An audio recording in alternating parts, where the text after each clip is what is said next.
vou convidar aqui o Marco Caruso para falar comigo, nos explicar o que o Fed quer dizer. Marco, bom dia, seja muito bem-vindo aqui à nossa Morning Call. Muito obrigada por ter aceitado o nosso convite. Imagina, obrigado pelo convite, Beatriz. Bom dia para você e para quem está ouvindo a gente. É isso aí, obrigada, Marco. Então, eu queria entender qual é a sua visão, qual é a visão do banco sobre essa ata, né, do Federal Reserve.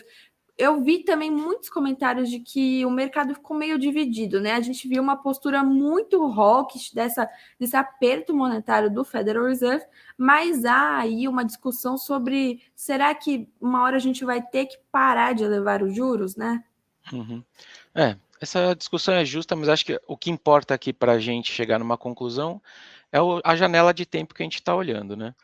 Basicamente, essa ata diz, e as últimas comunicações do Banco Central Americano dizem é o seguinte: olha, eu ainda não sei até onde eu vou. Eu ainda estou vendo pressões para todo lado, né? Eu estou vendo um mercado de trabalho apertado. O desemprego caiu semana passada, né? Os caras estão criando 200 e tantas mil vagas líquidas por mês a essa altura do ciclo econômico. É muito forte ainda. Eu estou vendo salários acelerando e, querendo ou não, se a gente pegar os últimos dados de inflação, elas surpreenderam para cima o consenso, né? Agora, às 9h30, daqui 15 minutos, a gente vai ver o CPI. Eu gosto muito, o legal do Fed é que ele tem vários Feds, né, locais, e todos eles têm um site, cada um tem seu site com várias projeções, eles abrem muitas contas dele. Então, um deles, que é o Fed de Cleveland, ele faz ali um levantamento sobre o que o modelo dele está sugerindo de inflação para os próximos 2 meses. Eu sempre gosto de ver antes de sair o dado. Se os caras tiverem certo, o tal do Fed de Cleveland, que é um dos Feds, se bobear, a gente tem uma surpresa para cima de inflação com aceleração dos núcleos. Tudo isso para dizer que o curto prazo, curto e médio prazo, assim, os próximos 6 meses, para mim a discussão ainda é de mais juros e não de menos juros, porque as condições correntes não estão ajudando. Tudo bem, isso é os próximos 6 meses. Conforme a gente for andando no ano de 2023, acho que a gente começa a ter aí forças um pouco mais conflitantes nas decisões do Fed. Tem essa inflação e emprego que a gente tem que entender que horas vem, mas a gente já começa a ver sinais de desaceleração em vários dados econômicos dos Estados Unidos. Não me parece uma recessão iminente, não tem nada que me diga que a recessão é iminente, mas vamos acelerar o filme, né? Porque o Fed está sempre tomando decisões sobre o futuro, né? Ele toma decisões hoje que impactarão a economia no futuro. Quando chegar em meados do ano que vem, o que vai prevalecer? Ainda esse ambiente de inflação surpreendendo para cima, emprego para cima, ou será que esses dados econômicos mais fracos não vão ganhar força, né? Assim, no sentido de embicar mais, né? De perder mais tração e sinalizar, quem sabe, para o final do ano que vem, uma chance de recessão. Então, juntando tudo, o que eu acho? Acho que o janela de tempo aqui importa. Para curto prazo, bola dividida, eu acho que é para mais juros e não para menos juros. Foi até a frase que ele falou: olha, o custo de eu fazer menos juros do que o necessário é maior do que o custo de eu fazer mais juros, né?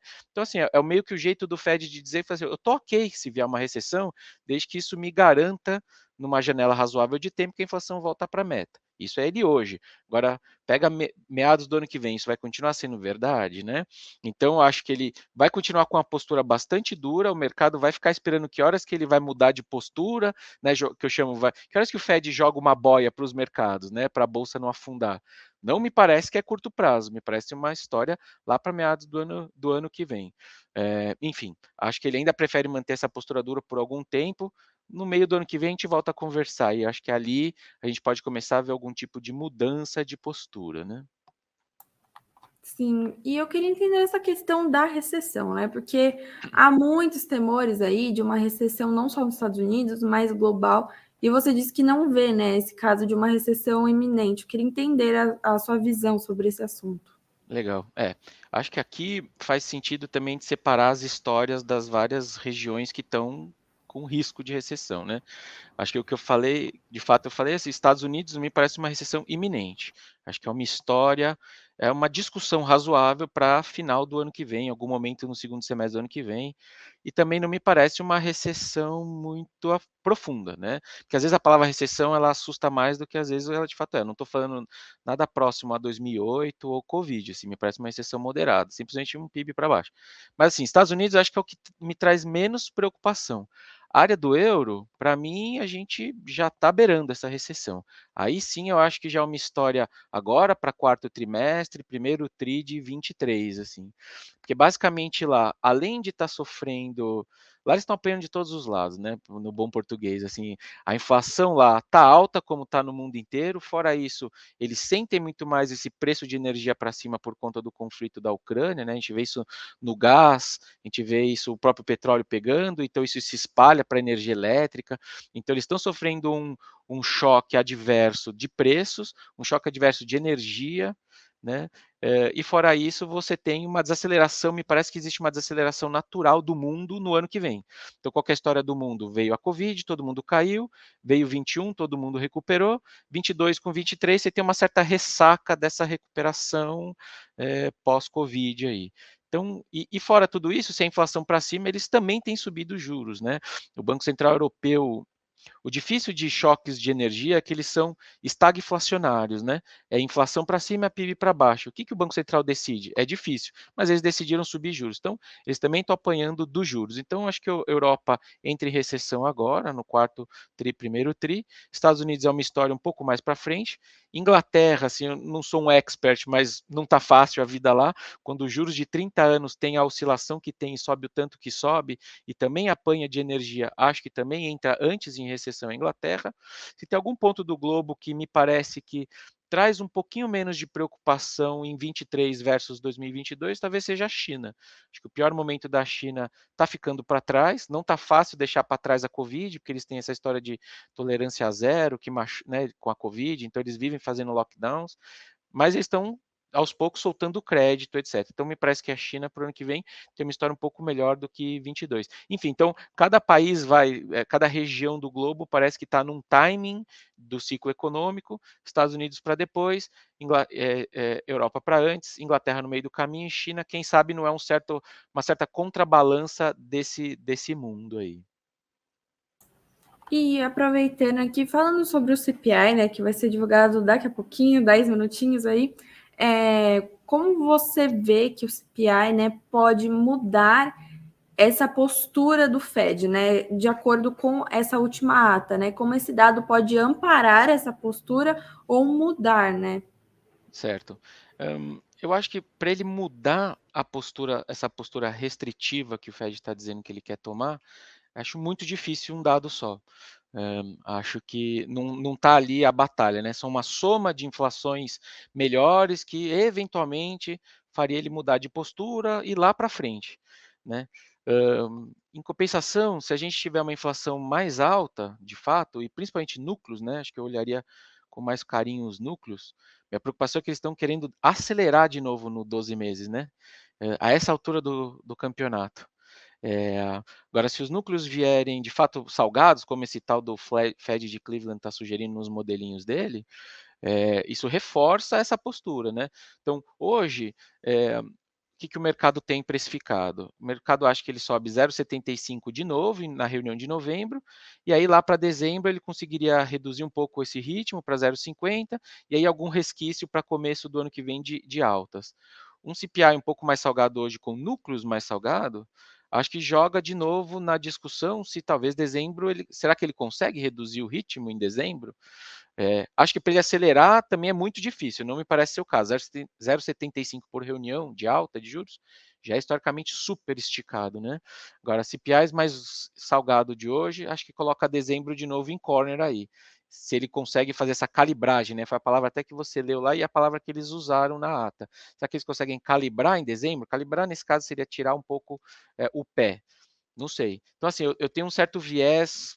Vamos esperar o dado, assim, né? Também não quero passar vergonha 10 minutos antes do número, mas me parece que na bola dividida, a minha preocupação é de mais inflação. Vindo mais inflação, acho que isso vai a favor dessa postura que o Fed está trazendo ali. E aí, dezembro entra de novo no jogo, se ele não vai ter que dar outra de 75. Acho que eu iria por aí.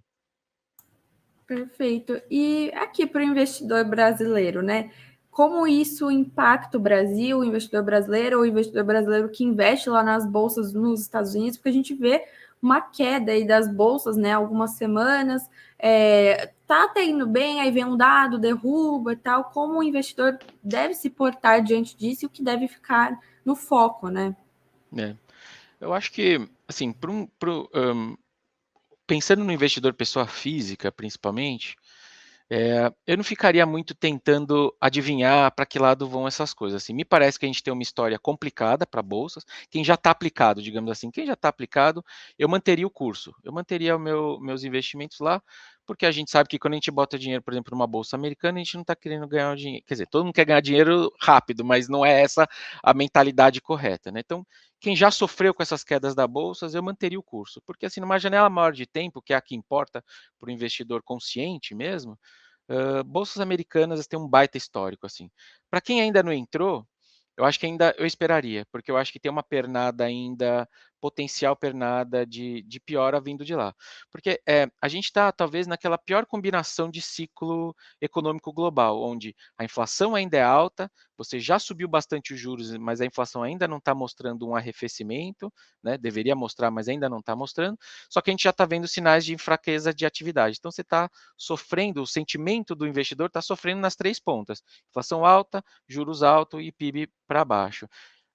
E isso ainda vai refletir, talvez, nos resultados das empresas, por exemplo, numa bolsa americana. Então, acho que ainda tem uma pernadinha de piora. Então, quem já está lá dentro, eu não sairia agora, com o risco de sair no momento, muito perto do pior momento, vamos por assim.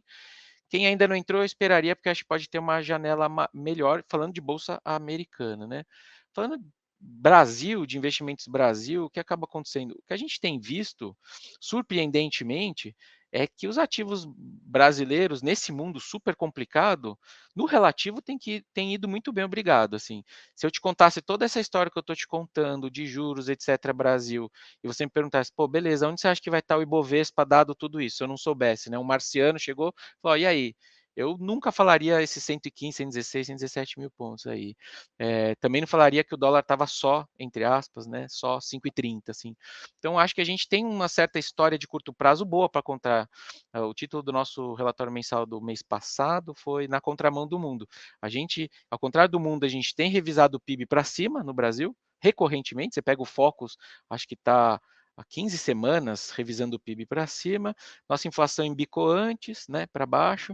Então, acho que para o investidor brasileiro, eu também manteria o curso. Assim, eu não estou vendo nada muito assimétrico, de fácil dinheiro, vamos por assim. Tem uma eleição que vai definir muita coisa, deixa ela acontecer, depois a gente vê, mas tem me surpreendido positivamente como a gente tem navegado esse ambiente externo complicadíssimo. Maravilha, então acho que todo mundo já está ficando mais animado aqui só com essa resposta. E para finalizar aqui, eu queria entender como você vê o, o- quando chegar a hora, né, o final desse ciclo de alta de juros nos Estados Unidos. Legal. O que vai ter acontecido nesse momento que ele vai começar a trazer, provavelmente parar de subir os juros? O que deveria estar acontecendo?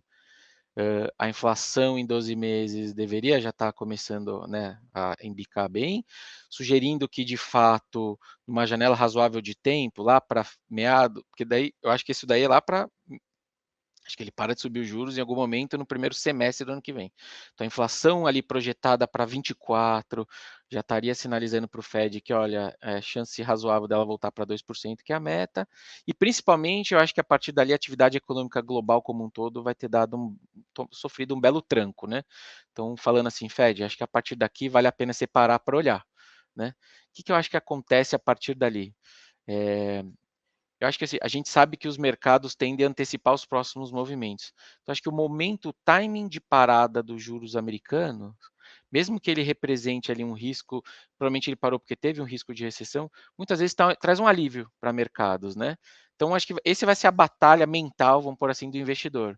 Na hora que ele parar, tem uma história boa para contar que é, olha, essa faca no nosso pescoço, que é o juros americano, vai dar uma aliviada, a inflação provavelmente vai estar com uma história um pouco melhor, né, olhando para frente.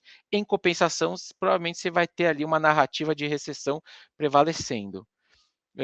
Provavelmente, mas conhecendo o mercado e olhando ciclos passados, a não ser que a gente tenha uma recessão abrupta, que não é meu cenário básico, eu desconfio que a partir dali a gente tem um belo respiro dos ativos, né? Vamos só entender a profundidade dessa recessão que está sendo cozinhada, né? Não sei se é esse o prato que vai ser servido, mas alguma recessão está sendo cozinhada. Mas eu desconfio que a partir dali os mercados começam a sentir um certo alívio, principalmente porque talvez não a curva curta, mas a curva longa provavelmente já vai estar bem mais tranquila, já precificando esses cortes que provavelmente vão vir num segundo momento ali.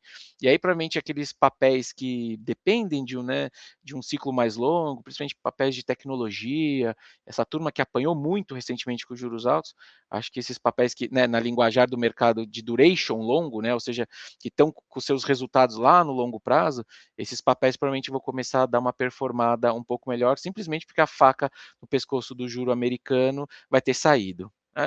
Esse vai ser o conflito, mas acho que a partir dali é net positivo para ativos, principalmente para ativos de maior risco, né? Perfeito. Marco, muito obrigada pela sua participação aqui. Portas sempre abertas no Suno Notícias. Adoramos falar com você hoje. Volte sempre, por favor. Combinado. Quando vocês quiserem, estou de volta. Obrigadíssima, Marco Caruso, do Banco Original, aqui com a gente.